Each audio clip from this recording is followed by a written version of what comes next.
नमस्कार मित्रांनो, मी दिगंबर गायकवाड, साई विदिशा सीड्स पुणे। मागे जो प्लॉट पाहताय तुम्ही, इतका जबरदस्त जो प्लॉट आलेला आहे, हा आहे सांगली मार्वेल ग्रास।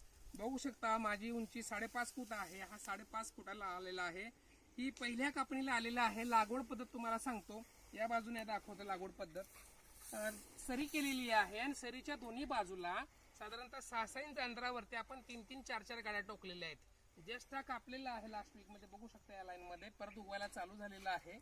अशाच पद्धतीने लागवड सांगली मार्वेलची करायची असते। सांगली मार्वेल घास हा ओरिजिनल जो आहे, हे सांगली जिल्ह्याची पैदास आहे। आमच्याकडे सांगली कोल्हापूर जिल्ह्यामध्ये दूध उत्पादन प्रचंड होतं, त्यासाठी हा प्राईम चारा लावला जातो। जबरदस्त दूध वाढीने मिळते आणि या चाऱ्यामध्ये जवळपास 15 ते 20% प्रोटीन आहे आणि गाई म्हशी शेळ्या असतील या सगळ्यांच्याकडून व्यवस्थितपणे खाल्ला जातो। अगदी याच चाऱ्यावरती आमच्या जिल्ह्यामध्ये दूध उत्पादन मोठ्या प्रमाणात होते। तर अशाच प्रकारचे तुम्हाला जर कांडी हव्या असतील, याचे बेना हव्या असतील, याच्या कांड्या मिळतात, तर तुम्ही नक्कीच स्क्रीनवरचा जो नंबर दुसऱ्या नंबरला संपर्क करा। तोपर्यंत धन्यवाद।